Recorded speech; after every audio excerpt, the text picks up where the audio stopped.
আফা, আমার বরের নাম দিদার। কেন, তুমি জানো না? বারে কি তো শুনছিলাম। দিদান বারে।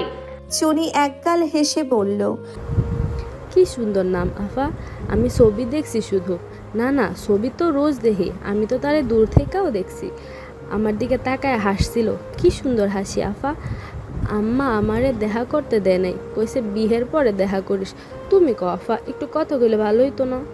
সমস্যা কোথায়? আজ না হয় বলবে। আজ কেন, আগে কেন না?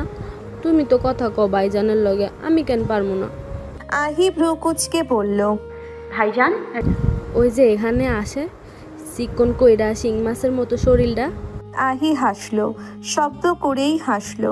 হাসতে হাসতে বলল, রাত। হও আফা, ভাইজান রে কইও না আবার এটা। ভাইজান কিন্তু ওই শয়তানটার থেকেও ভালো আছে। রাত তো আমার বন্ধু। কি? কেন, তোমাদের বিয়ে হইব না? আহি দীর্ঘশ্বাস ফেলল। চনির প্রশ্নের কোনো উত্তর নেই আহির কাছে। রাতকে কষ্ট দেওয়ার ইচ্ছে নেই তার, কিন্তু তার মনটাই তো সায় দিচ্ছে না এই সম্পর্কে। জোর করে একটা সম্পর্ক শুরু করলে আহি শুধু কষ্ট পাবে, রাতকেও কষ্ট দেবে। জীবনের সাথে অনেক সমঝোতা করেছে সে, বাস্তবতা মেনে অনেক কিছুই ত্যাগ করেছে, কখনো নিজের কথা ভাবেনি। এবার একটু মনের কথা শুনবে আহি, তার মন যেখানে আটকাবে সেখানেই পা বাড়াবে সে। আর এই মুহূর্তে আহির মন মস্তিষ্ক জুড়ে বিরাজ করছে জীবনের একটা গতি, তার নিজের জন্যে কিছু করা, তার স্বপ্ন পূরণ করা। ভালোবাসা, বিয়ে এসব থেকে সে দূরত্ব রাখতে চাইছে আপাতত। যখন সময় হবে তখন আবার না হয় ভেবে দেখবে। সন্ধ্যায় চুনির আংটি বদল আর আকত সম্পন্ন হলো। ঘরোয়াভাবেই আয়োজন হয়েছে, ছাদে ছেলেপক্ষের খাওয়া দাওয়ার আয়োজন করা হয়েছে। এদিকে আজ লাবিবের বাবা মা পুষ্পের বাসায় বিয়ের প্রস্তাব নিয়ে গেছেন। সেই প্রস্তাব কতটুকু এগিয়েছে তা শোনার জন্য চুনির শ্বশুর পরিবারের সবাইকে বিদায় দিয়েই আহি পুষ্পকে ফোন করলো। পুষ্প কল রিসিভ করেই মলিন মুখে বলল, আহি, গন্ডগোল হয়ে গেছে। আঙ্কেল আন্টি রাজি হয়নি? বাবা হয়েছিল, কিন্তু মা আবার উল্টে গেছে। লাবিবের বাবা মার সামনে কত সুইট ছিল, আর এখন সমস্যাটা কি? সমস্যা একটাই, চাকরি। মাস্টার্সের রেজাল্ট বের হয়নি ওর। ও তো ওর আঙ্কেলের বিজনেস ধরেছে আমাকে বিয়ে করার জন্য। মা বলছে এইসব বিজনেসম্যান নাকি ভালো লাগে না তার। এই মুহূর্তে চাকরি তো হবেও না, সময় তো লাগবে, ও তো ইন্টারভিউ দিচ্ছে। আচ্ছা, তোর কোম্পানিতে একটা কাজ দিয়ে দে না আহি। আহি কিছুক্ষণ নীরব থেকে বলল, আমি কখনো বাবার কাছ থেকে কোম্পানিটা নিইনি। জানি, কিন্তু ওটা তো তোর কোম্পানি। তোর দাদা তো সব কিছু তোর নামেই করে দিয়েছেন। লাবিবকে একটা পজিশন দিলে হয়তো মা রাজি হয়ে যাবে। আফটার অল তোর কোম্পানিটা বাংলাদেশের টপ কোম্পানির মধ্যে একটা, নাম আছে বেশ। ওই কোম্পানির এমপ্লয়ি হওয়াটাও অনেক বড় ব্যাপার। হ্যাঁ, কিন্তু আমি এসবের কিছুই বুঝি না এখনো। আমাকে কিছুদিন সময় নিয়ে বুঝতে হবে। আমি তো মাত্র কয়েকদিন হলো ওখানে যাচ্ছি। বাবাও নাকি যায় না ওখানে। বাবা কোম্পানি থেকে নিজের অংশ সরিয়ে ফেলেছে। এখন কোম্পানি ডাউন পজিশনে আছে। তবে ম্যানেজার আঙ্কেল খুব ভালো। আমি ওনার সাথে কথা বলে লাবিবকে একটা কাজ দিয়ে দিব। আর আমি যদি কোম্পানির পুরো দায়িত্বটা নিই তাহলে লাবিবকে আরও ভালো পজিশন দিতে পারবো। ও তো অনার্সে ভালো গ্রেড পেয়েছে, ওর এক্সপিরিয়েন্সও ভালো। একটা কাজ কর, তুই সময় নেই, কয়েক মাস তো অপেক্ষা করা যায়। মাস্টার্সের রেজাল্ট বের হবে সামনে, এরপর তুই নিজেও তো চাকরি খুঁজবি। বাসায় বলে রাখ, আর একটু সময় লাগবে। আচ্ছা, তুই কি অন্য কিছু করবি না, শুধু কোম্পানির দায়িত্বটাই নিবি? দেখি, আমার যদি ভাই থাকতো তাহলে ও সামলাতে পারতো সব। এখন তো অনেক বাধা হয়ে এসব দায়িত্ব নিতে হচ্ছে। এখন তো আমাকে এসব বাধ্য হয়েই দায়িত্ব নিতে হচ্ছে। কিন্তু আমার স্বপ্ন তো আর্টিস্ট হওয়া। সব গুছিয়ে আমি ওদিকেই মনোযোগ দিব। আর তুই চিন্তা করিস না, আমি আন্টির সাথে কথা বলবো। লাবিব পড়াশোনায় অত খারাপ ছিল না। ইউকে তো ভালো ছাত্র হিসেবে পরিচিত ছিল ওর। পড়াশোনায় তো ও রাতের চেয়েও ভালো। দেখিস, আমি আন্টিকে রাজি করিয়ে ফেলবো। ধুমধাম আয়োজন করে চুনিকে দিদার বারিকের হাতে তুলে দেওয়া হলো। আহি বিয়েতে কোনো কমতি রাখেনি। চুনির ইচ্ছেতেই ঘোড়া গাড়ির ব্যবস্থা করেছে সে। এখন ঘোড়া গাড়িতে চড়ে শ্বশুর বাড়ি যাচ্ছে চুনি। মেয়ের বিদায়ে মনিয়া খালা কাঁদছেন। সালমা ফাউজিয়া আর রোকিয়া ফাউজিয়া তাকে মৃদু সান্ত্বনা দিচ্ছেন। আহি রুমে এসে এলোমেলো জিনিসপত্র গোছাচ্ছে। এমন সময় পেছন থেকে কেউ একজন তাকে জড়িয়ে ধরলো। আহি চমকে পিছনে তাকিয়ে দেখলো লিনাশা। লিনাশাকে আপাতমস্তক দেখে সে বলল। তুই কখন এলি? লিনাশা হেসে আহির বিছানায় পা উঠিয়ে বসে বলল। যখন আমার বেস্ট ঘটকালি শেষে বিশ্রামের প্রস্তুতি নিচ্ছিল। আহি হেসে বলল। নাইব ভাইয়া আসেনি? সে তো মহা ব্যস্ত, আমাকে নামিয়ে দিয়ে চলে গেছে চেম্বারে। তার নাকি ভিআইপি পেশেন্ট এসেছে। আচ্ছা, ভালো তো। হ্যাঁ, সবই তো ভালো। এখন বল, তোর ভালো কখন হবে? আহি ভ্রুকুচকে বলল। আমার আবার কি হবে? লিনাশা এবার গম্ভীর মুখে বলল। বিয়ে করবি? আহি থমকে গেল। লিনাশার পাশে বসে বলল। তুই জানিস আমি আগ্রহী না। পরে করলেও সমস্যা নেই, কিন্তু করবি তো? দেখা যাক। তুই হঠাৎ এত রাতে বাসায় এসে আমার বিয়ে নিয়ে কথা বলছিস। হ্যাঁ, কিভাবে বলবো বুঝতে পারছি না। আচ্ছা আগে বল, তুই কি রাতকে ভালোবাসিস? আহি দীর্ঘশ্বাস ফেলে বলল। ওকে আমি বন্ধুর মতো ভালোবাসি। আমি জানতাম তোদের সম্পর্কটা kind of and you and me. Yes. Linasha স্বস্তির শ্বাস ফেলে বলল। উজ্জ্বলকে কেমন লাগে তোর? আহি এবার চোখ বড় বড় করে লিনাশার দিকে তাকালো। লিনাশা আহির চোখ দেখে বলল। ওয়েট, এত অবাক হওয়ার কিছুই নেই। উজ্জ্বলের আম্মু মানে আমাদের ম্যাডাম আর পুষ্পের চাচি মাকে এসে তোর কথা বলেছেন। আহি ভ্রুকুচকে বলল। কি বললে? বিয়ের প্রস্তাব দিয়েছেন। মা কাল নাকি আন্টির সাথে কথা বলতে আসবে। এখন বিয়ে না করলেও সমস্যা নেই, অ্যাটলিস্ট কথাবার্তা ঠিক হয়ে থাক। আহির চোখ মুখ শক্ত হয়ে এলো। সে চেঁচিয়ে বলল। বাঁচতে দিবি আমাকে তোরা? এতদিন তাজওয়ার মাথার ওপর ঘ্যান ঘ্যান করছিল, এখন রাত ওর অনুভূতি নিয়ে আমার দিনরাত অস্থির করে তুলছে। এদিকে তুই এসছিস বিয়ের প্রস্তাব নিয়ে। তোরা কি অন্ধ? তোরা কি আমাকে দেখছিস না? আমার মন কি চায় একবার জানতে চেয়েছিস? আমি কি চাই কেউ জানে? লিনাশা বিছানা ছেড়ে উঠে এসে আহির হাত ধরে বলল। আমি জানি তোর মন কি চায়, কিন্তু যেটা তুই চাস ওটা কি আদৌ পাওয়া সম্ভব? আহি থেমে গেল। গড়িয়ে পড়ল কয়েক ফোঁটা অশ্রু। লিনাশা আহির চোখ মুছে দিয়ে বলল। আফিফ তোর ভাগ্যে নেই। আহি মলিন হেসে বলল। আফিফ আমার ভাগ্যে না থাকুক, ওকে ভালোবাসা আমার ভাগ্যে আছে। হ্যাঁ, আজ আমি স্বীকার করে নিলাম না হয় আমি এখনো ভুলতে পারিনি আফিফকে। ওকে ভুলে যাবার সুযোগটাই তো ভাগ্য আমাকে দিল না। আর বিয়ে জীবনের একমাত্র সমাধান নয়। আমার মনে হয় নিজের মনকে ভালোবাসা, নিজের আত্মাকে ভালোবাসা, নিজের ইচ্ছের প্রাধান্য দেয়াই মানুষের জীবনের মূল লক্ষ্য হওয়া উচিত। আমি আফিফকে চাই না, আমি একা থাকতে চাই, কারণ এখন আমি নিজেকে ভালোবাসতে চাইছি। জানিস আমি কখন সুখে থাকবো? কখন? একা থাকলে। সারা জীবন কি একা থাকা সম্ভব আহি? মা তো থাকছে, মা কি আর বিয়ে করেছে? আন্টির জন্যই তো তুই আছিস, কিন্তু তোর কি আছে? আহি নিষ্পলক তাকিয়ে রইল লিনাশার দিকে। লিনাশা আহির দুই গালে হাত রেখে বলল। নাই বলেছে আমাকে আফিফ অনেক ভালো একটা ছেলে। ও যদি তোর হতো আমি অনেক খুশি হতাম। পদ্মর চেয়ে আমি তোকে বেশি ভালোবাসি, কিন্তু পদ্ম তো এক্সিট করে। আহি লিনাশার হাত ধরে বলল। Enough mature. আমি নিজের ভালোটা বুঝি। পদ্ম আফিফের স্ত্রী, আমি জানি, এটাও জানি আফিফ আমার হবে না। তার মানে এই না যে তোরা বললি আর আমি হুট করে বিয়ে করে নিলাম, নতুন জীবন শুরু করলাম। তুই নাইব ভাইয়াকে ভালোবেসেছিস, পদ্ম আফিফকে ভালোবেসেছে, পুষ্প লাবিবকে ভালোবেসেছে, কিন্তু আমি আফিফকে ভালোবাসিনি। আমি আমার হৃদয়টাই দিয়েছি। তোরা কি কেউ পারবি আমার মতো করে তোদের প্রিয় মানুষটাকে ভালোবাসতে? একতরফা, কোনো ইশারা, কোনো আশা, কোনো ফলাফল ছাড়া পারবি ভালোবাসতে? কেউ পারবে? আমি স্পেশাল, তাই আমি পেরেছি। এটা আমার অহংকার, আর এটাতেই আমি নিজেকে সম্পূর্ণ ভাবি। জানিস লিনু, আহি কেন সবার চেয়ে ভিন্ন? কারণ আহি আফিফকে ভালোবাসে। আমি যদি ভালোবাসাই ছেড়ে দেই তাহলে আমার স্পেশালিটি আর থাকবে না। দেবদাস হয়েছে কতজন, এবার না হয় আহির জন্ম হোক। দেবদাস হওয়া সহজ, কিন্তু আহি হওয়া না। কারণ তুই একটা মেয়ে, আর দেবদাস মোড়ে প্রমাণ করে দিয়েছে সে তার শেষ নিঃশ্বাস অবধি পার্বতীকে ভালোবেসেছিল। আমি আহি, কোনো দেবদাসী নই। আমি নিজেকে শেষ করে দিব না। আমি বাঁচব নিজের জন্য, স্বপ্ন দেখব নিজের জন্য। শুধু ভালোবাসাটা হৃদয়ে দাফন হয়ে থাকবে। যেই অদৃশ্য মাটিতে আমার কয়েক বছরের পাগলামো, আমার স্বপ্ন, হাতে আঁকা প্রিয় ছবিগুলো, চারুশিল্প, সেই পথ সবটাই দম ছাড়বে। আর সেই মৃত স্মৃতিগুলো আমাকে বাঁচিয়ে রাখবে। লেনাসা দীর্ঘশ্বাস ছাড়ল। আহি মুচকি হেসে বলল, তোর বর আমার জীবনে এসে অনেক বড় উপকার করেছে। কি?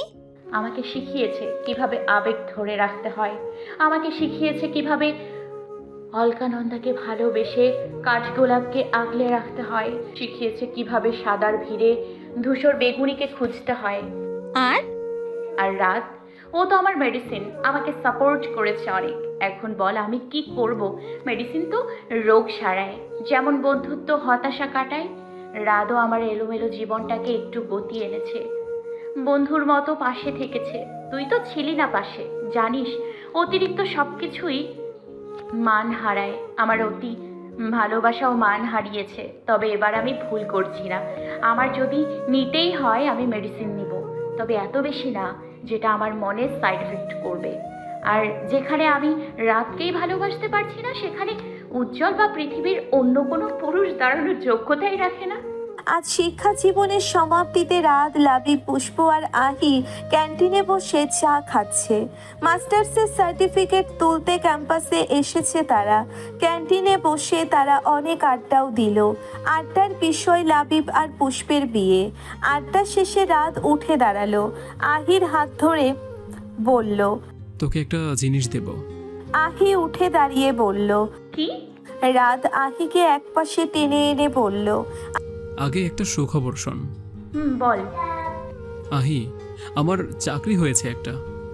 আহি আন্দোলিত কণ্ঠে বলল, সত্যি? কখন? হ্যাঁ, 1 মাস আগেই হয়েছে। ভেবেছি আজই তোকে বলবো, আর তোকে সেই গিফটটাও দেব। রিয়েলি?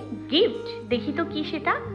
রাত ব্যাগ থেকে একটা প্যাকেট বের করে আহির হাতে দিল। আহি প্যাকেটটা খুলে দেখলো একটা ধূসর বেগুনি রঙের সুতির শাড়ি, সাথে সোনালি রঙের ব্লাউজ। আহি রাতের দিকে তাকালো। রাত বলল, তোকে ল্যাভেন্ডার কালারের শাড়িতে খুব মানায়। আমার জন্য পরবি কিন্তু একদিন। আমার তো ছিলই শাড়ি। সব শাড়ি আর এই শাড়ি এক না। এই শাড়িটা আমার স্মৃতি হয়ে থাকবে, আমার প্রথম সাফল্যের স্মৃতি। অনেক বছর পর যখনই তুই এই শাড়ি পরে আমার সামনে এসে দাঁড়াবি, আমার মনে পড়বে আপনার স্বপ্ন পূরণের প্রথম ধাপের কথা। মনে পড়বে নিজের টাকায় তোর জন্য আমার প্রথম গিফট কেনার মুহূর্তটির কথা। আহি হতাশ দৃষ্টিতে রাতের দিকে তাকালো। ছলো ছলো করে উঠল আহির চোখ দুটি। রাত তা দেখে বলল, চল তোকে বাসায় নামিয়ে দিয়ে আসি, এত আবেগী হতে হবে না তোকে। রাত আহির হাত ধরল। সিঁড়ি বেয়ে নেমে পড়ল কয়েক ধাপ।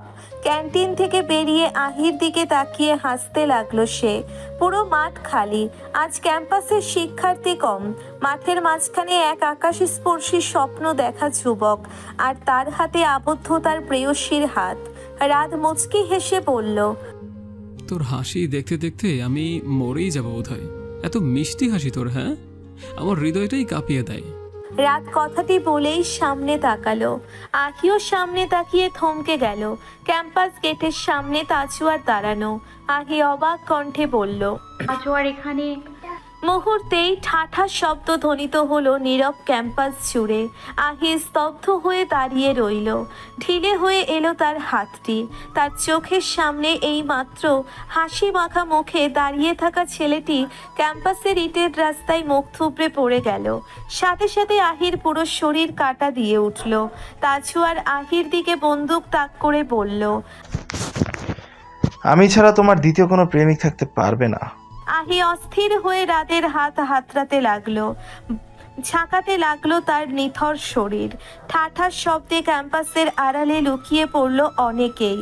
লাবিব ক্যান্টিন থেকে বেরিয়ে সামনে এগুতেই পুষ্প তার হাত চেপে ধরল। তাদের চোখের সামনে ঝরে গেল এক প্রেমিক, যেই প্রেমিক শুধু ভালোবাসার অপরাধে প্রাণ দিয়েছে। তাজুয়ার তৃপ্ত পায়ে হেঁটে ক্যাম্পাস থেকে বেরিয়ে যেতে লাগলো।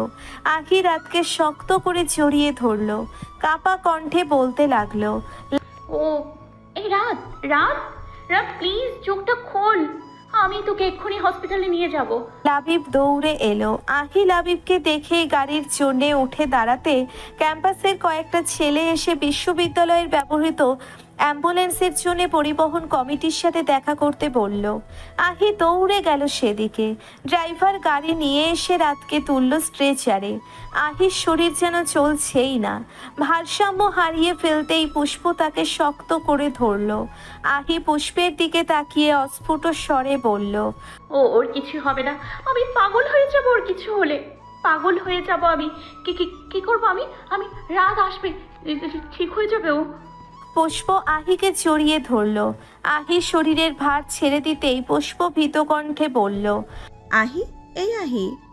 আহি জ্ঞান হারিয়েছে। এরপর আহিকে ক্যাম্পাসের মেডিকেল রুমে নিয়ে যাওয়া হলো। অনিশ্চিত জীবন, হুট করে যে কিভাবে সব এলোমেলো হয়ে যায়। রাতের হঠাৎ মৃত্যু সবাইকে নাড়িয়ে দিয়ে গেছে। এদিকে আহি ব্রেন স্ট্রোক করে 2 দিন হসপিটালে ভর্তি। এ নিয়ে দ্বিতীয়বারের মতো আহি স্ট্রোক করেছে। ডক্টরের ভাষ্যমতে প্রথমবার স্ট্রোকের সাথে দ্বিতীয়বার স্ট্রোক করার সময় ব্যবধান অনেক বছর হয় আহি মোটামুটি আশঙ্কামুক্ত। কিন্তু কয়েকদিন বা কয়েক সপ্তাহের মধ্যে যদি আবার স্ট্রোক করে তাহলে আহির মৃত্যু হতে পারে, আর বেঁচে গেলে পঙ্গু হয়ে যাবে। আহি এখনো জানে না রাতের মৃত্যু হয়েছে। সে ধরে নিয়েছে রাত বেঁচে আছে। আহিকে রাতের মৃত্যুর সংবাদ দেয়নি কেউই, দেওয়ার ক্ষমতাও নেই কারো। রাতের কুলখানি আজ। আহিকেও হাসপাতাল থেকে বাসায় আনা হলো। আজ বেশ শান্ত দেখাচ্ছে আহিকে। সালমা ফাউজিয়ার দিকে তাকিয়ে সে শান্ত স্বরে জিজ্ঞেস করলো, রাত কোথায়? সালমা ফাউজিয়া বললেন, ওর সুস্থ হতে একটু সময় লাগবে। মা আমি দেখেছি ওর কপালে গুলি লেগেছে, ও বেঁচে আছে তো? সালমা ফাউজিয়া ক্ষীণ কণ্ঠে বললেন, হ্যাঁ। চিন্তা করো না মা, আমি মরবো না। আমি তো আগে থেকে মৃত ছিলাম। আমাকে একটু বলো তো, তাজওয়ার জেল থেকে পালালো কিভাবে? ও কোথায় এখন? পুলিশ ধরতে পারেনি ওকে। আহি ফুপিয়ে কেঁদে উঠল, বলল, জানোয়ারটা আমাকে শেষ করে দিয়ে গেছে মা। কোন অলক্ষণে দিনে আমি তার সামনে এসে পড়েছি জানি না। সে কখন আমাকে দেখে এতটা ডেসপারেট হয়ে গেল যে আমার জন্য সে একটা জলজ্যান্ত মানুষকে মারতে এলো। ও তো জানোয়ার না, তাহলে ও কি মা? ও কি সাইকো? হ্যাঁ, ও একটা সাইকো কিলার। শান্ত হ আহি। আহি শান্ত হলো, চোখ বন্ধ করলো সে। সেকেন্ড খানিক পর মায়ের দিকে তাকালো, বলল, তাজওয়ারকে কে পালাতে সাহায্য করেছে আমি জানি। এখন তাজওয়ার কোথায় আছে আমি সেটাও জানি। আহি উঠে দাঁড়ালো, এদিক ওদিক কিছু একটা খুঁজতে লাগলো। সালমা ফাউজিয়া জিজ্ঞেস করলেন, কি খুঁজছিস? আমার ফোন। সালমা ফাউজিয়া আহির ফোনটা এনে দিলেন। আহি ফোন পেয়ে সাথে সাথেই উজ্জ্বলের নম্বরে ডায়াল করলো। উজ্জ্বল ওপাশ থেকে কিছু একটা বলল, আর আহিও কল কেটে দিয়ে মাকে বলল, মা আমাকে যেতে হবে। তুই এই কাজটা করিস না আহি। এই দেশে কোনো আইন নেই, কোনো বিচার নেই। রাতের বিচার আমি করব। এবার যা হওয়ার হোক, দেখবো আমি আইন আমাকে কি শাস্তি দেয়। পাপ হবে আহি। পাপ? সিরিয়াসলি? ঠিক আছে, যদি পাপ হয় হোক, এমন পাপ আমি করবই করব। আহি বেরিয়ে পড়ল। সালমা ফাউজিয়া এদিকে অস্থির হয়ে গেলেন। তিনি ব্যস্ত হয়ে ফোন হাতে নিলেন। কিছু একটা ভেবে একটা নম্বরে ডায়াল করলেন। রিং যাচ্ছে। সেকেন্ড খানিক পর ওপাশ থেকে হ্যালো শব্দ শোনা যেতেই সালমা ফাউজিয়া কাঁদো কাঁদো কণ্ঠে বলতে লাগলেন সবটাই। রাগান্বিত দৃষ্টিতে আফিফের দিকে তাকিয়ে আছে আহি। আহিকে এর আগে কখনোই এতটা রোষাগ্নি মেজাজে দেখেনি আফিফ। সে আহির হাত ধরে শান্ত স্বরে বলল, কি করতে যাচ্ছ তুমি? আহি ক্ষুব্ধ স্বরে বলল, কেন আটকাচ্ছ আমাকে? কাকে বাঁচাতে চাইছো? ওই ফেরাউনকে? তোমাকে বাঁচাতে এসেছি আমি। আমার জন্য এত ভাবতে হবে না তোমার। আহি, আন্টি আমাকে কল দিয়েছিলেন। আন্টির সাথে কথা বলে আমি উজ্জ্বলকে কল দিয়েছি। তারপর জানলাম তুমি এদিকে এসেছো। শোনো আহি, তুমি হুট করে এমন ডিসিশন নিয়ে তোমার জীবনটা এলোমেলো করে দিও না। আহি করুণ দৃষ্টিতে আফিফের দিকে তাকালো, ক্ষীণ কণ্ঠে বলল। তাজওয়ার রাদের উপর কেন গুলি চালালো জানো? আফিফ চুপ করে রইল। আহি কান্না ভেজা কণ্ঠে বলল। কারণ রাত আমাকে ভালোবাসে। দেখেছো, আমি একটা অভিশপ্ত মেয়ে। আর কতবার প্রমাণিত হবে আমি সবার পথের কাটা। আমার জন্য লিনাশার বাবা মারা গিয়েছিল, আমার জন্য পদ্মের সাথে এত বড় অ্যাক্সিডেন্ট হয়েছে, আর এখন রাত। আফিফ আহির হাত ছেড়ে দিয়ে বলল। পদ্মের সাথে যা হয়েছে তার জন্য তুমি নিজেকে দায়ী করছো? আমার জন্যই তো হয়েছে সব। মোটেও না, তোমার জন্য পদ্মের কিচ্ছুই হয়নি। ও তো নিজের কাজের শাস্তি পেয়েছে। আহি ভ্রুকুচকে আফিফের দিকে তাকালো। আফিফ বলল। তুমি পদ্মকে যতটা ভালোবাসো মেয়েটা ঠিক সেভাবে তোমাকে ভালোবাসে না আহি। কি বলছো তুমি? আফিফ দীর্ঘশ্বাস ফেলে কিছু বলতে যাবে তার আগেই উজ্জ্বলের গাড়ি সেখানে এসে পৌঁছলো। উজ্জ্বলকে দেখে আফিফ থেমে গেল। এদিকে উজ্জ্বল গাড়ি থেকে নেমে আহির দিকে ব্যস্ত পায়ে এগিয়ে এসে বলল। ভয় পেয়ে দিয়েছিল আমাকে। এত সহজে তুমি এমন একটা ডিসিশন নিয়ে নিলে? পুলিশ তাজওয়ারকে খুঁজছে, তার উপর ও এখন একটা খুন করেছে। কথাটি বলেই উজ্জ্বল থমকে গেল। আহি মলিন মুখে বলল। খুন? রাত বেঁচে আছে, মা বলেছে হসপিটালে ভর্তি। উজ্জ্বল আফিফের দিকে এক নজর তাকিয়ে বলল। হ্যাঁ, খুন করার চেষ্টা করেছে, ওটাই বুঝাতে চেয়েছি। আহির চোখ বেয়ে অশ্রু গড়িয়ে পড়তেই আহি তড়িৎ গতিতে তা বুঝে ফেলল। কাপা কণ্ঠে বলল। আপনি এটা আমি মানতেই পারবো না। আর তাজওয়ারকে আমি জীবিত দেখতে চাই না। আমি ওকে নিজের হাতে শেষ করব। তুমি জানো তাজওয়ার খান এই মুহূর্তে কোথায়? হ্যাঁ, এই মুহূর্তে তাজওয়ারের আপনজন তো একজনই আছে, লাবণী মেহরা। তাজওয়ার অ্যারেস্ট হওয়ার পরেই ওর বড় ভাই সারোয়ার খান নিজের ওয়াইফ আর মাকে নিয়ে দেশ ছেড়েছে, কারণ সে নিজেও এমন ক্যারেক্টারের লোক। এরপর কখনো তারা দেশে ফেরেনি। আর তাজওয়ারের মতো লোকের কোনো বন্ধু হয় না। সজীব আর জিলান তাজওয়ারকে জেল থেকে বের করার কোনো চেষ্টাই করবে না। করবে শুধু একজনই, লাবণী মেহরা। কারণ তার আর কোনো পথই খোলা নেই। বাবা ওনাকে ডিভোর্স দিয়ে দিয়েছে। এখন ওনার তো তাজওয়ার খানই একমাত্র ভরসা। সব বুঝলাম, কিন্তু লাবণী মেহরার তো কোনো ক্ষমতা নেই। সব ক্ষমতা তোমার বাবার ছিল। ক্ষমতা ছাড়া তাজওয়ারকে জেল থেকে বের করাটা অসম্ভব। আহি কিছুক্ষণ থেমে বলল। তাজওয়ারকে যেই কারাগারে রাখা হয়েছে, ওখানের দায়িত্বরত কারারক্ষীদের মধ্যে যে প্রধান, তাকে আমি চিনি, মইনুল পাক। লোকটার ক্যারেক্টার সম্পর্কে আমার ভালোই ধারণা আছে। লোকটা বাবার এমপ্লয়ির ভাই, অনেকবার অফিসে এসেছিল, নোংরা দৃষ্টিতে মেয়েদের দিকে তাকাতো। আর লাবণী মেহরা এমন লোকেদের ভালোই হ্যান্ডেল করতে পারেন। ওনার ক্যারেক্টারের সাথে মইনুল একদম ফিট বসে। উজ্জ্বল বলল। এটা তোমার ধারণা হতে পারে। আপনি কি ভাবছেন তাজওয়ার এই মুহূর্তে লাবণীর সাথে থাকবে না? যদি থাকে তাহলে তো আমরা তাকে অ্যারেস্ট করাতে পারবো। অ্যারেস্ট? আবার পালানোর সুযোগ দিয়ে দিব? No way, I will kill him. এবার আফিফ বলল। ওকে ফাইন, কিন্তু তাজওয়ারকে মেরে তুমি আইন যদি নিজের হাতে তুলে নাও, তোমারই তো শাস্তি হবে। তাজওয়ারকে এমনভাবে মারতে হবে যাতে ওর মৃত্যুর জন্য তোমাকে দায়ী করা না যায়। আহি আফিফের দিকে কিছুক্ষণ তাকিয়ে থেকে বলল। লাবণী মেহরা, ওনাকে তো ফাঁসানো যাবে। এক তীরে দুইজনেই মরল। উজ্জ্বল ভ্রুকুচকে বলল। লাবণী মেহরা তাজওয়ারকে ছাড়ানোর পর তাজওয়ারকে খুন করবে এটা ভাবা যায়? এই কথাকে বিশ্বাস করবে? অবশ্যই করবে, কারণ প্ল্যানটাই আমাদের ওরকম হবে। আহি তার পরিকল্পনাটা উজ্জ্বল আর আফিফকে শোনালো। আহির পরিকল্পনা শুনে উজ্জ্বল বলল। আমার একদিন সময় নিতে হবে। আফিফ উজ্জ্বলকে উদ্দেশ্য করে বলল। তুমি তাহলে সাক্ষী জোগাড় করো, আমরা কল রেকর্ডটা বের করব। আফিফ এবার আহির দিকে তাকিয়ে বলল। তোমার বাবা কি তোমাকে এই কাজে সাহায্য করবেন?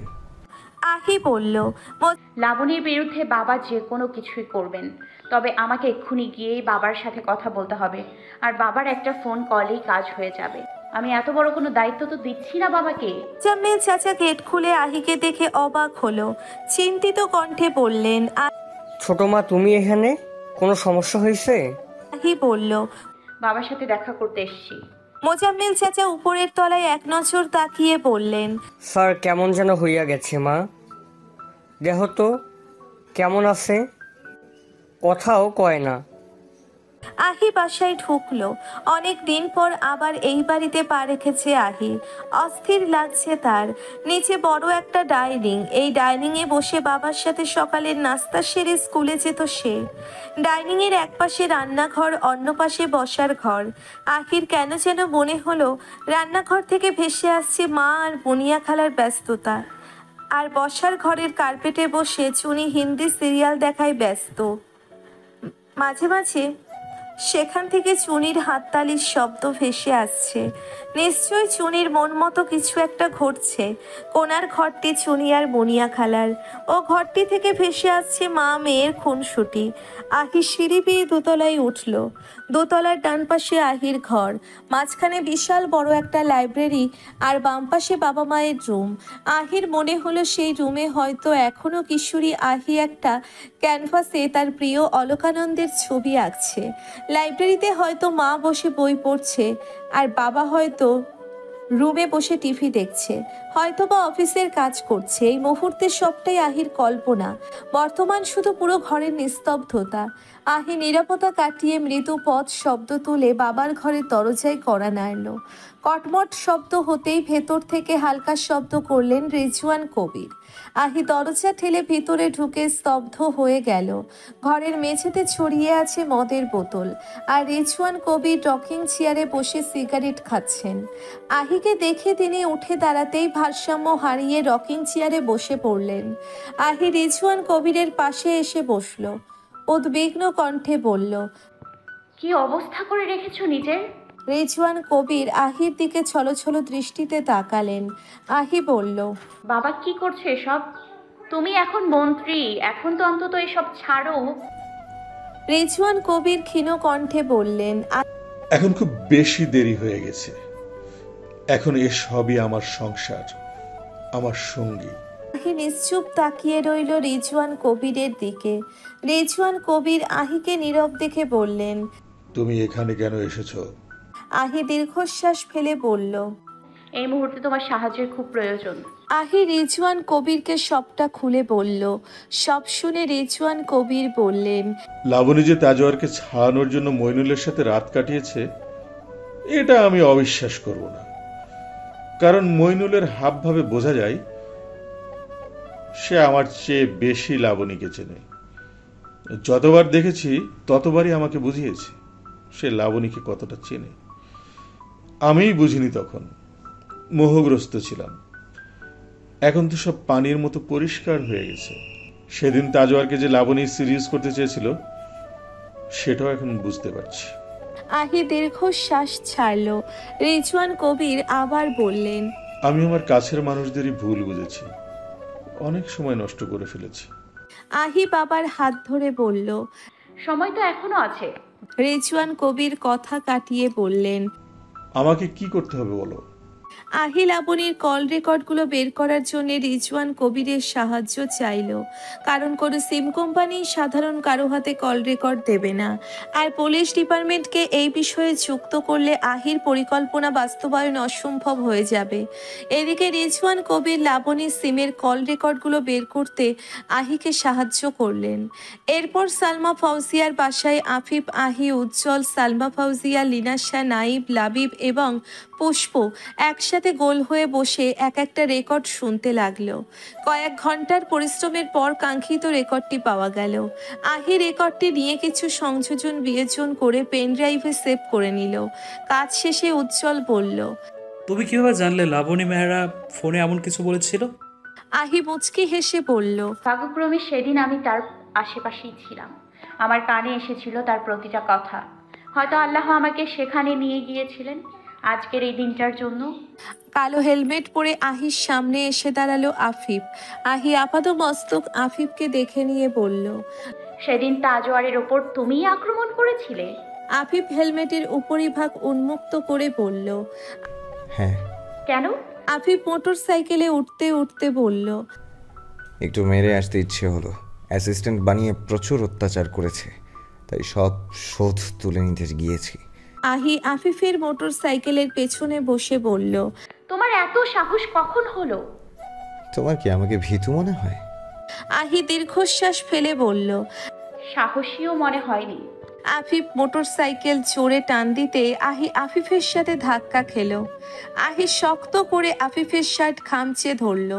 আফিফ বলল, সরি, ঠিকভাবে বসো। আহি আফিফকে ছেড়ে সোজা হয়ে বসলো। এরপর আফিফ মোটর সাইকেল ঘুরিয়ে চলে এলো আহির দেখানো ঠিকানায়।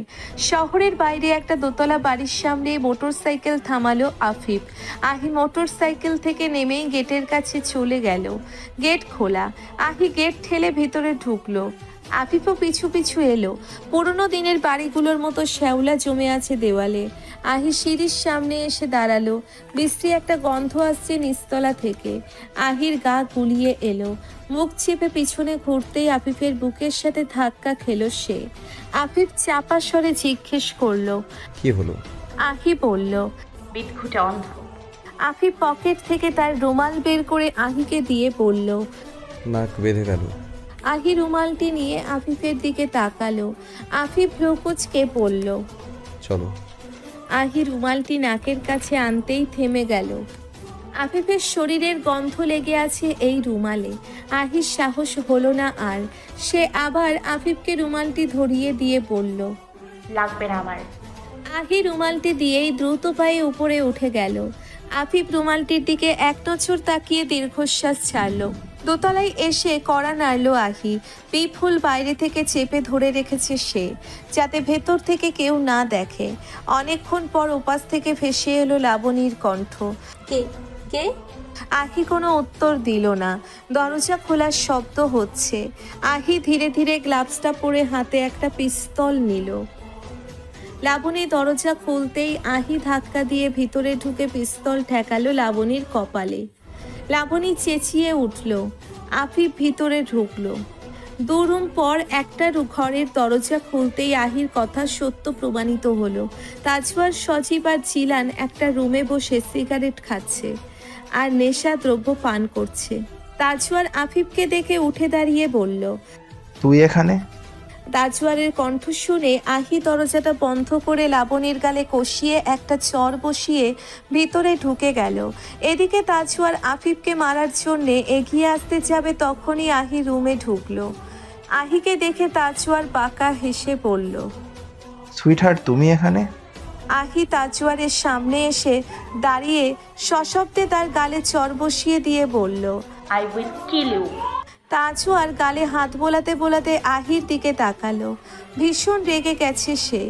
আহির গালে হাত চেপে ধরতে যাবে তার আগেই আফিফ তাজওয়ারকে হাত ধরে বলল, এই সাহস নেই তোর? তাজওয়ার দাঁতে দাঁত চেপে বলল। তোরা তো সাহস? আফিফ বাঁকা হেসে বলল, আমার এখন অনেক সাহস। তাজওয়ার হাসলো। আহি তাজওয়ারের কপালে পিস্তল ঠেকাতেই তাজওয়ারের হাসি বন্ধ হয়ে গেল। সে ভ্রুকুচকে কিছুক্ষণ পিস্তলটির দিকে তাকিয়ে আরো দ্বিগুণ জোরে হাসতে লাগলো। তাজওয়ার হাসি থামিয়ে সজীব আর জিলানের দিকে তাকিয়ে বলল, দেখ দেখ কে এসেছে। আফিফ রাফাত এসেছে। কে আফিফ? সজীব বলল।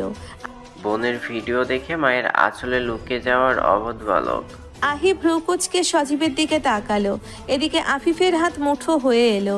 তাজওয়ার তা দেখে বলল, এত রাগ কেন আফিফ? তোর বোনের সাথে কি করেছি মনে নেই? আহি আফিফের দিকে তাকালো। অবাক হয়ে জিজ্ঞেস করলো, কি হয়েছে আফিফের বোনের? কেন সুইটহার্ট, তুমি জানো না কি হয়েছে?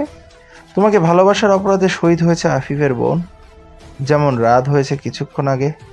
আহি অবাক হয়ে আফিফের দিকে তাকালো। আফিফ একদৃষ্টিতে তাজওয়ারের দিকে তাকিয়ে আছে। আহি ক্ষীণ কণ্ঠে বলল, কি বলতে চাইছো তুমি? তাজওয়ার বলল, সুইটহার্ট, তুমি জানো আমি তোমাকে কতটা ভালোবাসি।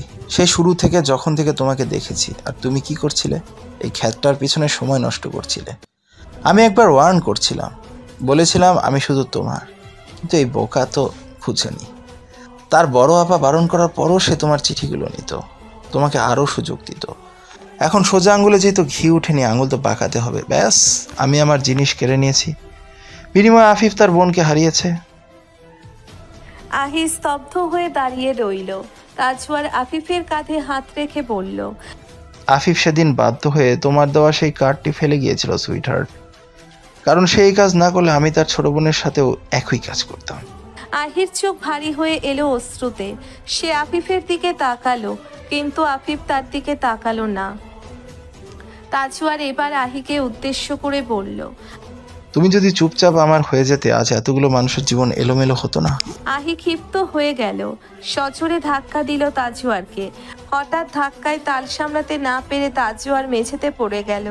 আহি তাজওয়ারের বুকের উপর পা রেখে বলল, সেদিন কি বলেছিলে তুমি? গল্পটার সমাপ্তি তুমিই করবে, তাই না? হ্যাঁ তাজওয়ার খান, আমার এলোমেলো জীবনের গল্পটার সমাপ্তি তুমিই করবে। তোমার মৃত্যুতে শেষ হবে এই গল্প।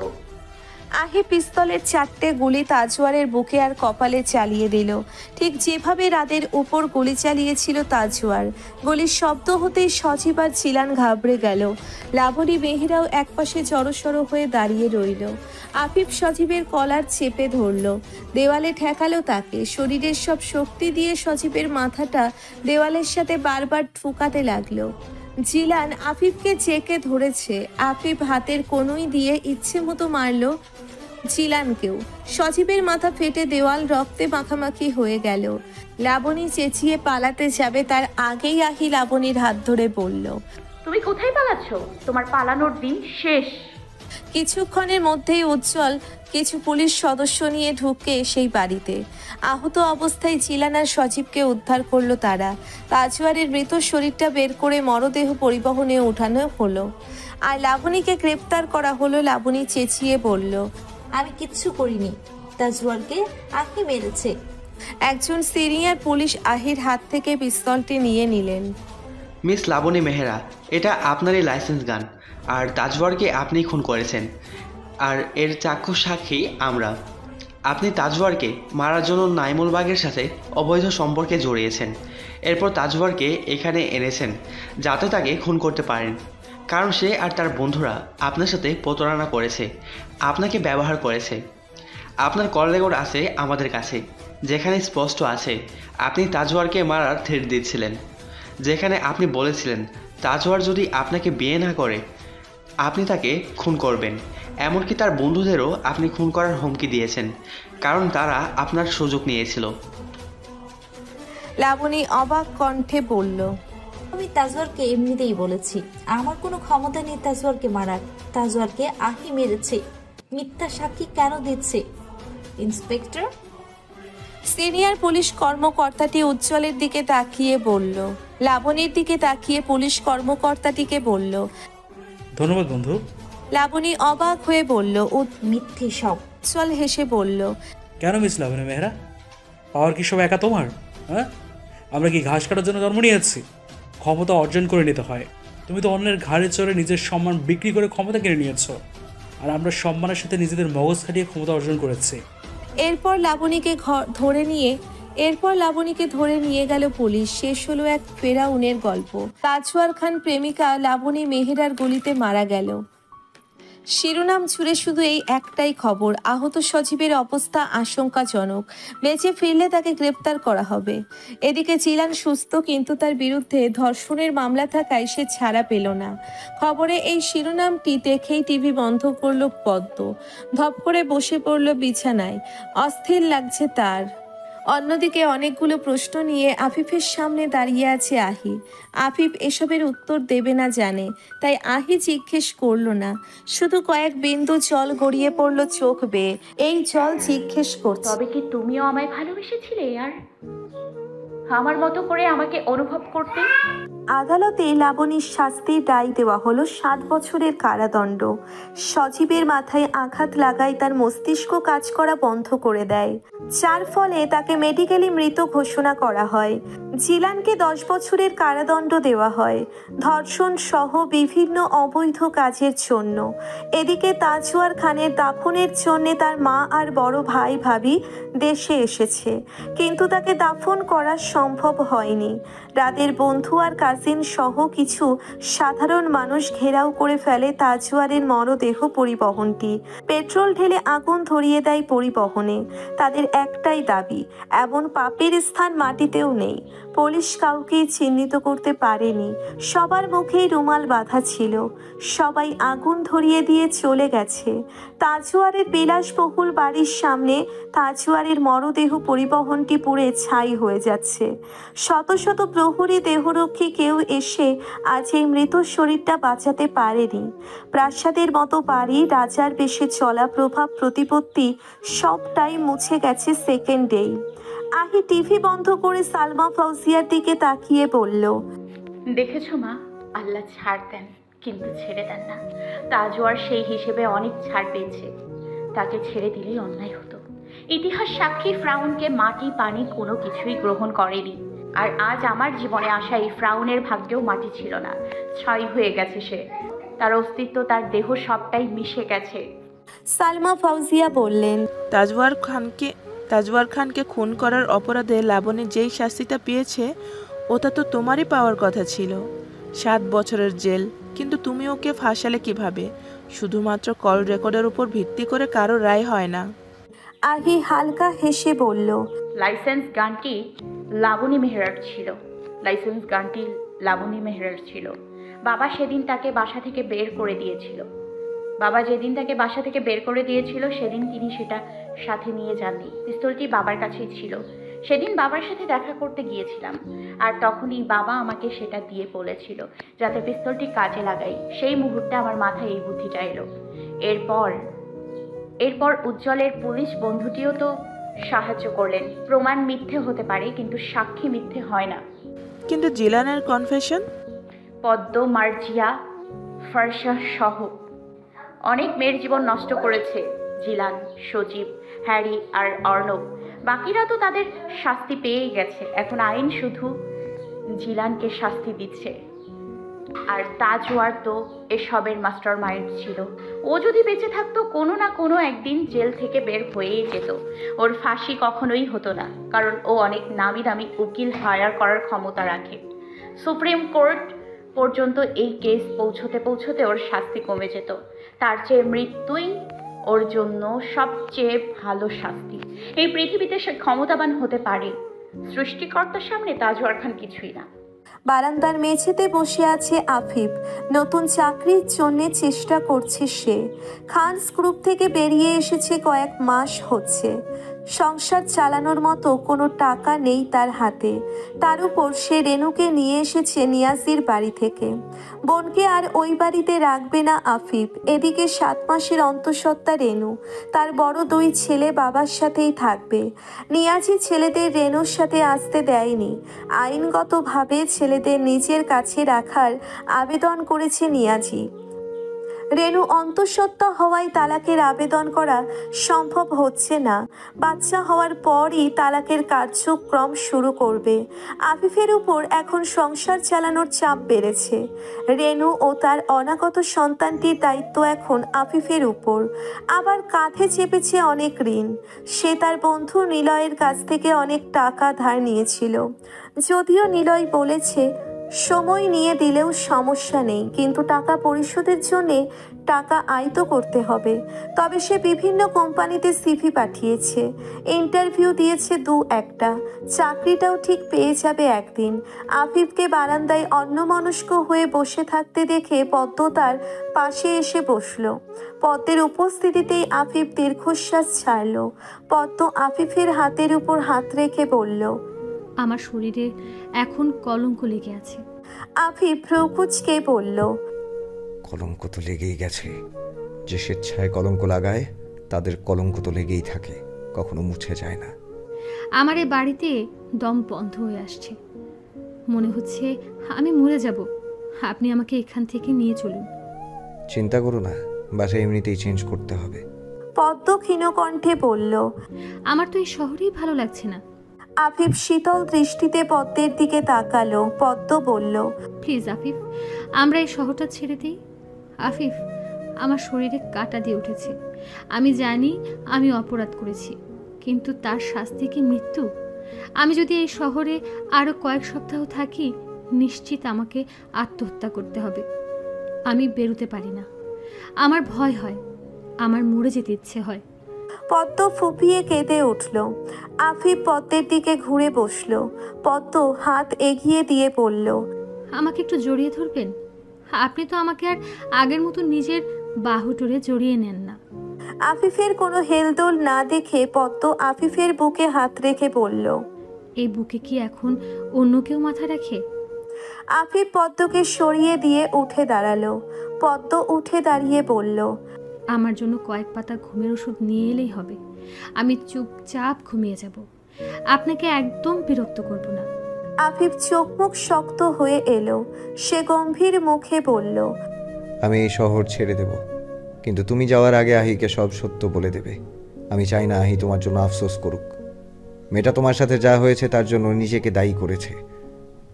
এত বোঝা ওর ওপর চাপিয়ে দিয়ে আমি যাব না। তুমি ওকে সত্যিটা জানাবে। পদ্ম আফিফের হাত ধরে বলল, আমি আহিকে সব জানাবো, বলবো আমি খারাপ, আমি সব করেছি, কিন্তু আপনাকে কসম করতে হবে আপনি আমাকে ছাড়বেন না আর আহির কাছে যাবেন না। আফিফ পদ্মের দিকে নির্বাক দৃষ্টিতে তাকিয়ে রইল। পদ্ম আফিফের হাত ছাকিয়ে বলল, ওয়াদা দিন।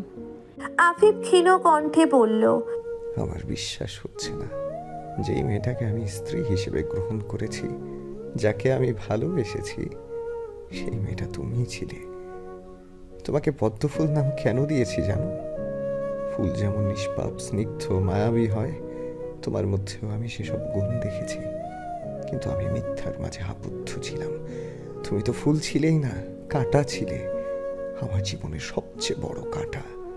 পদ্ম শুকনো হেসে বলল, এই কাটার সাথেই আপনাকে থাকতে হবে।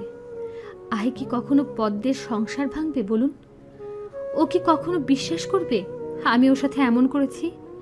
ও ভাববে আমি ধর্ষিতা। তাই আপনি আমাকে ছেড়ে দেওয়ার জন্য আমার নামেই মিথ্যা অপবাদ দিচ্ছেন। আর তাজওয়ার তো বেঁচে নেই, আমার বিরুদ্ধে কোনো প্রমাণই নেই, শুধু আপনি আছেন।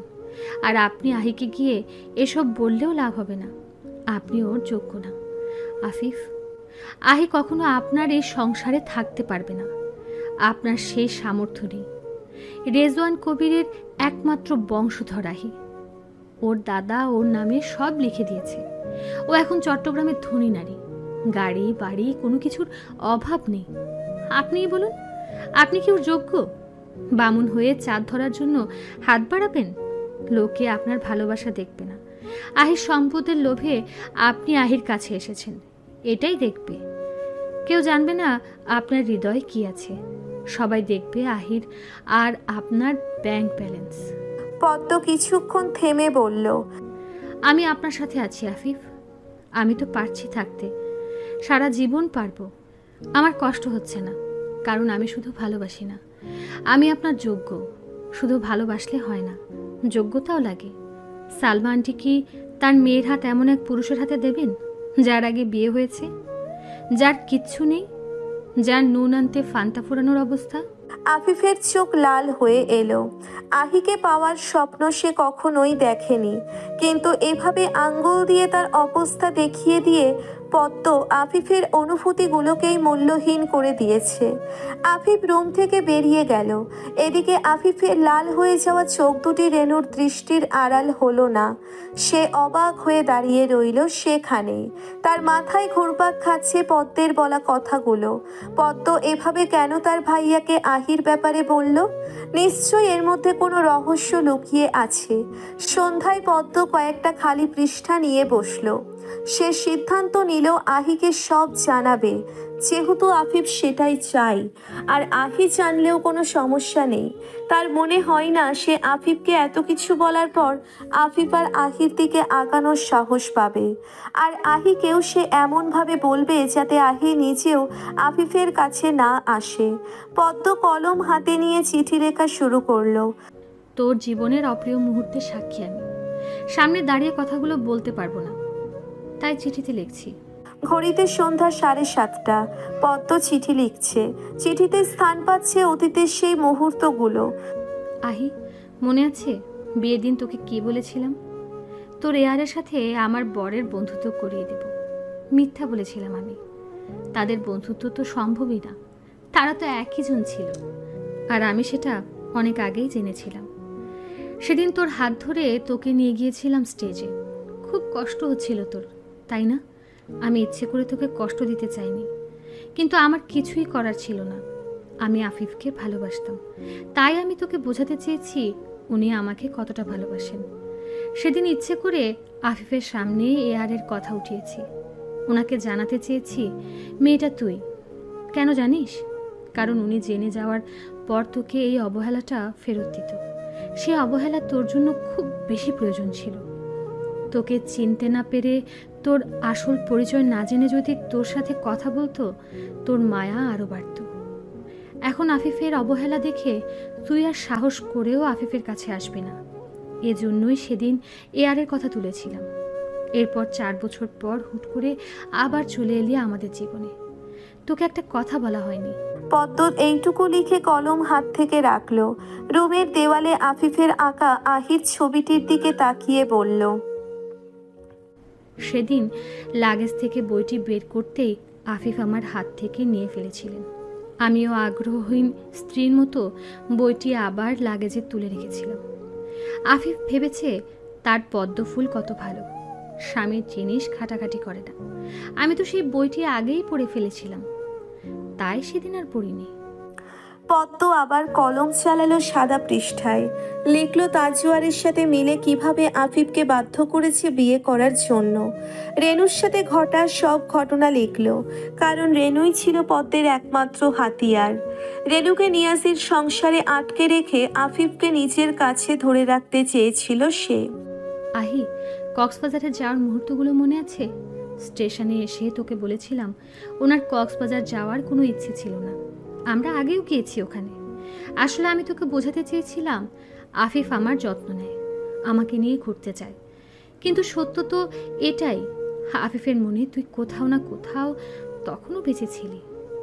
তুই যখন বলেছিলি শুধু আমাকে পাঠিয়ে দিলেই হতো, উনি কেন এসেছেন?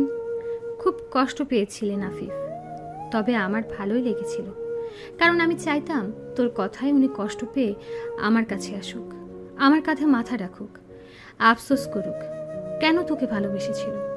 সেদিন বাসে ওঠার সময় শাড়ি সামলাতে না পেরে তুই পড়ে যাচ্ছিলি। উনি খুব যত্ন নিয়ে ধরেছিল তোকে, আর তুই শুনিয়ে দিলি ইচ্ছে মতো। ওনার কষ্টটা সেদিনই উপলব্ধি করছিলাম, তাই তো বাসে এআরের ব্যাপারে কথা উঠিয়ে আফিফের সামনে তোকে অপমান করেছি, আর তোকে বুঝিয়ে দিয়েছি আফিফ শুধুই আমার। তুই আমাদের কক্সবাজার নিয়ে গিয়ে ভালোই করেছিস। আফিফ ওখানে গিয়ে বুঝে গিয়েছেন তোর জন্য রাত আছে। রাদের সাথে তোকে দেখে আফিফের দম বন্ধ হয়ে আসছিল, আর আফিফের সাথে আমাকে দেখে তোরও একই অনুভূতি হচ্ছিল। আমি জানিস আফিফ আমার যত্ন নেয় ঠিক, কিন্তু নিজ থেকে কখনো আমাকে কাছে টেনে নেয়নি। স্বামী স্ত্রীর মধ্যে সম্পর্ক হওয়া তো খুবই স্বাভাবিক, কিন্তু এর বাইরে উনি আমাকে ছুঁয়ে দিয়ে বোঝাননি আমি তার প্রেয়সী। কিন্তু উনি কক্সবাজার যাওয়ার পর তোকে দেখানোর জন্য আমাকে স্পর্শ করেছিলেন, আমার যত্ন নিয়েছিলেন। আফিফকে আমি খুবই আনরোমান্টিক ভাবতাম। মূলত উনি আমাকে কাছে টেনে নেওয়াটাও দায়িত্বের মধ্যে রেখেছিলেন। মুখে তো বলেন ভালোবাসি, তাহলে আমি কেন বুঝিনি সে ভালোবাসা?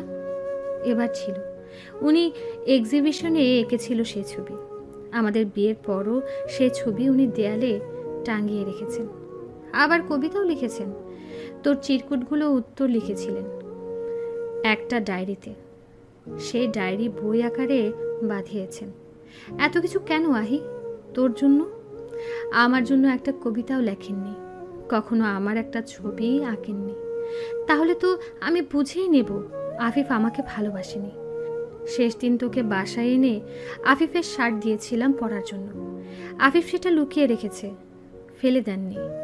দেখেছিস এখনো কত ভালোবাসে তোকে, কিন্তু সামনাসামনি তোকে ঠিকই অপমান করেছে।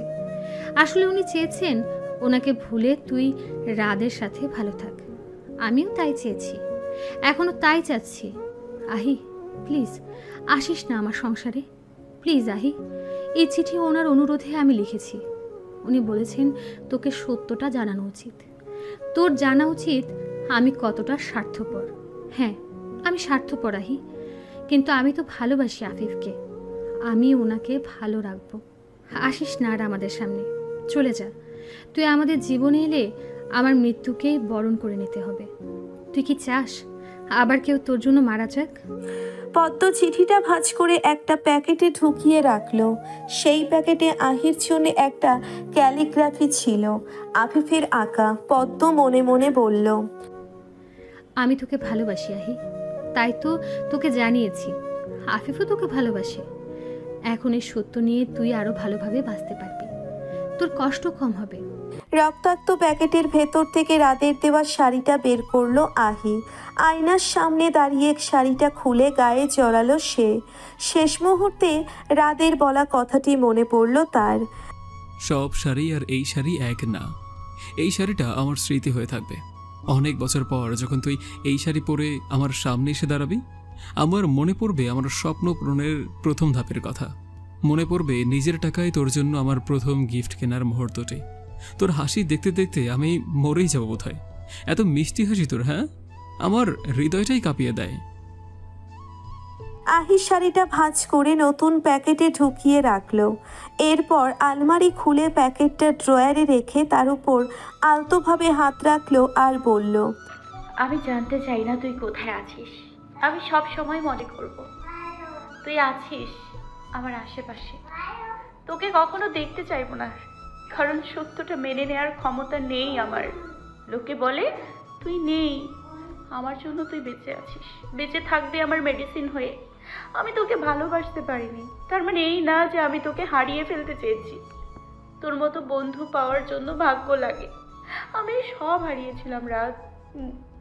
লিনাশা ছিল না, আমার ভালোবাসা ছিল না, মা ছিল না, শান্তি ছিল না, শুধু তুই ছিলি। এখন মা আছে, লিনাশাও আছে, কিন্তু তুই নেই। সৃষ্টিকর্তা সব সময় কাউকে পূর্ণতা দেয় না, কিছু না কিছু রেখেই দেয়। তোকে কেন রেখে দিল রে? হ্যাঁ, আমাকে তো ফেলেই চলে গেলি রাত। একবার কথা বলার সুযোগ হতো, বলতাম। সব ভালোবাসায় প্রণয় থাকে না, কিছু ভালোবাসা আত্মার সাথে আত্মার হয়। সব ভালোবাসায় চাওয়া পাওয়া থাকে না, পাশে থাকলেই শান্তি লাগে। সব ভালোবাসায় স্পর্শ থাকে না, কিছু ভালোবাসা কথার ভিড়েই থাকে। তুই আমার সবচেয়ে ভালো বন্ধু, তোর পাশে আমি শান্তি পাই। তোর সাথে কত কথা বলি, শুধু একটা কমতি ছিল, আমি তোর স্পর্শ নিতে চাইনি।